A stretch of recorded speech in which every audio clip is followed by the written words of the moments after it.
다산 정약용 선생의 탄생 250주년을 맞이한 2012년, 구암 허준 선생의 동의보감 발간 400주년이 되던 2013년, 그 후 2021년, 전 세계를 비출 또 하나의 빗줄기가 탄생했습니다.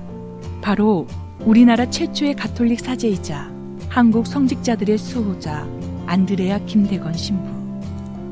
그가 태어난 지 200년이 되는 해, 2021 유네스코 세계기념 인물로 선정되며 역사적인 날이 되었습니다.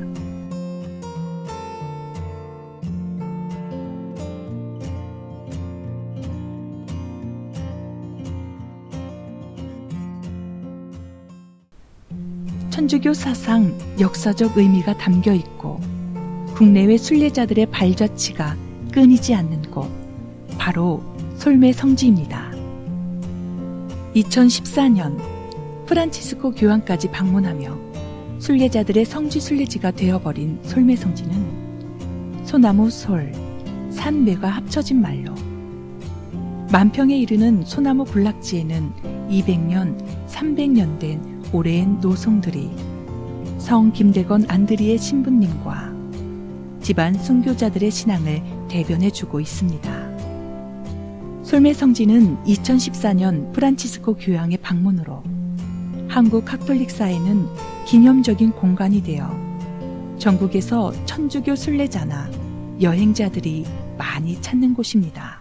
김대건 신부님은 조용한 산골 마을에서 이렇게 탄생하셨고, 그리고 15살에 마카오로 가서 서양 신부님들을 통해서 서양의 학문과 의료, 지리, 당시에 그때까지 내려왔던 철학 등을 공부함으로 인해서 훗날 사제가 돼서 조선에 들어온 이후에 스승 신부님들에게 천연두에 대한 그러한 치료 방법들을 여쭙고, 그리고 천연두 치료를 위해서 노력했다라는 흔적을 볼 수 있고, 문명 퇴치를 위해서 자기가 배워온 학문들을 몇 명의 신학생들을 통해서 전수하는 모습들을 보여줄 수 있습니다. 그리고 이러한 모습은 오늘날 한국 사회에 이어져서 대건이라는 이름을 가진 많은 학교들, 그래서 문명 퇴치를 위한 노력과 함께 새로운 학문적인 그 바탕을 이루고 있고, 또 안드레아라는 본명을 가진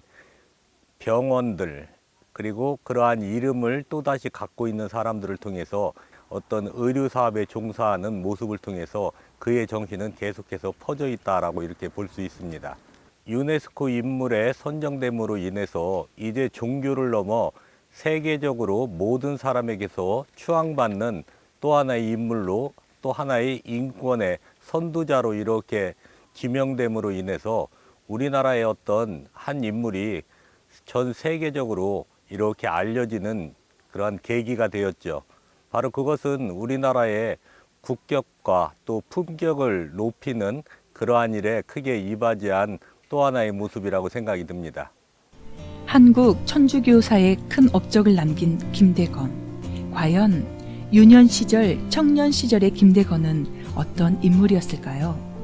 김대건 신부님에게 대해서 좀 어렸을 때의 모습을 이렇게 스승 신부님들이 전하는 바에 의하면 어렸을 때 꼭 영양실조에 걸리지 않았을까. 그래서 그의 머리카락이 온통 하얗고 노랗고 검었고 이렇게 하는 거 보면 어렸을 때는 좀 많은 그 조선말 어려운 신앙 박해의 상황 속에서 제대로 먹지 못하고 이렇게 컸던 그런 모습들을 볼 수 있고, 그 신심이나 그의 성실함, 근면성은 아주 뛰어난 인물이었다라고 이렇게 저희들은 이렇게 알고 있습니다.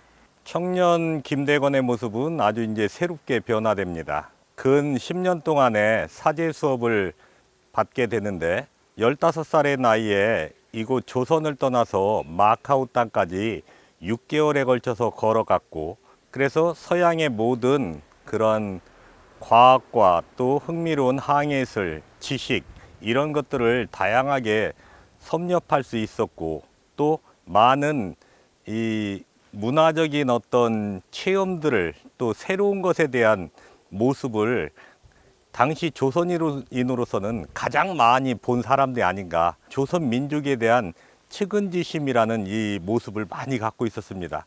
만일 이러한 것들이 조선에 도입되었더라면 이러한 표현들을 자주 쓰고 계신데요.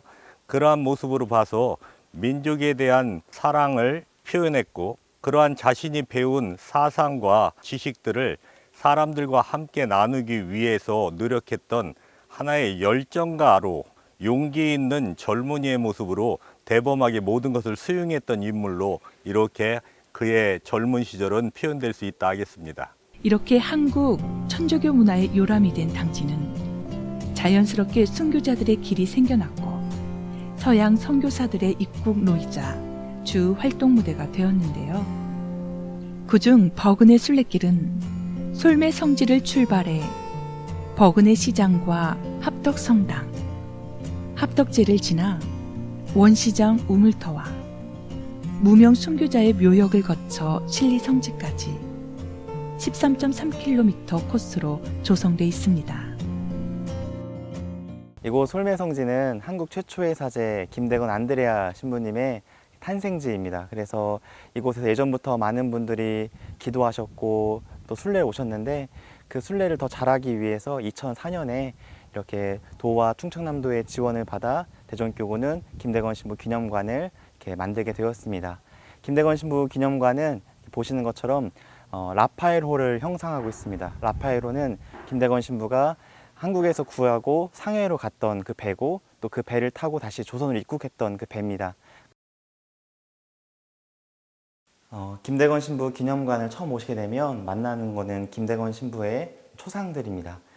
사진 기술이 있었으면 그 당시 김대건 신부의 얼굴을 우리가 직접 알 수 있었을 텐데 당시는 사진 기술이 없었기 때문에 김대건 신부님을 기억하는 사람들의 증언을 통해서 김대건 신부님을 그리려는 노력을 많이 했습니다. 김대건 신부를 그리려고 했던 이유는 많은 사람들이 그의 가르침과 그의 생애를 알고 우리 최초의 목자인 김대건 신부님을 조금 더 기억하고 사랑하기 위해서입니다.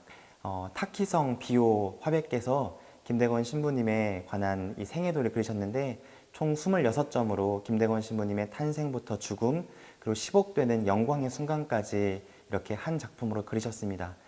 네, 여기 보이는 문서는 김대건 신부와 최양업, 그 다음에 최방재 이 세 신학생이 신학생으로 뽑히고 또 마카오로 유학하기 전에 모방 신부에게 서약했던 이 서약서입니다.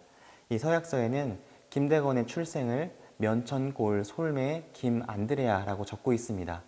이로써 김대건 신부가 면천골 이곳 솔매 출신임을 또 알려주는 이 문서입니다. 여기 보이는 지도는 김대건 신부가 그린 조선 전도입니다. 무려 대동여지도, 김정호가 그린 대동여지도보다 16년이 빨리 제작되었고 김대건 신부는 자신의 입국로 또 프랑스 선교사들 입국로를 알기 위해 조선에 들어와서 전도를 그려서 이것을 프랑스 선교사에게 전했습니다. 김대건 신부가 그린 조선 전도를 통해 지금 우리의 지명을 알파벳으로 바꿔서 해외에 알리게 되는 중요한 자료가 되었고 지금 김대건 신부가 직접 그린 조선 전도 3점은 파리 국립도서관에 지금 수장되어 있습니다. 김대건 신부님이 직접 쓰신 친필 서한은 지금 우리들에게도 전해지고 있는데 솔매 김대건 신부 기념관에 오시면 김대건 신부가 직접 이렇게 썼던 친필을 또 눈으로 볼 수가 있고 또 그 내용들까지 저희가 조금 번역해서 놓았습니다. 그래서 김대건 신부가 찾고자 했던 또 알리고자 했던 자신의 신앙과 그 믿음을 볼 수 있는 게 김대건 신부의 서한입니다. 김대건 신부님은 자신이 순교하기 전까지 조선의 순교자들의 행적을 기록하는 일을 많이 했는데요. 그 중에 기해박해 때 돌아가신 분들의 행적을 담은 조선 순교자 보고서를 직접 작성해서 라틴어로 썼습니다. 기해박해 순교자들의 중요한 순교 증언록이 되었고 이 자료를 보시면 김대건 신부가 고문당하는 모습도 직접 그리고 있고 이렇게 자세하게 조선의 순교자들을 설명해 놓았습니다. 네, 이곳은 김대건 신부의 기념관이자 여기는 성지입니다. 가톨릭 교회에서 거룩한 성인이 났던 곳을 저희가 가꾸고 있는 곳인데 이곳에서 김대건 신부의 말씀과 행적을 보면서 기도하는 마음으로 순례하셨으면 좋겠습니다. 김대건 신부가 따르려고 했던 그 가치와 삶을 나도 배울 수 있는 또 오늘날에 우리가 전할 수 있는 그런 관람이 되었으면 좋겠습니다. 지금까지 한반도 천주교 문화의 중심이자 김대건 신부가 살아 숨쉬는 곳 당진. 그곳에서 오늘 또 한 번 그를 기억합니다.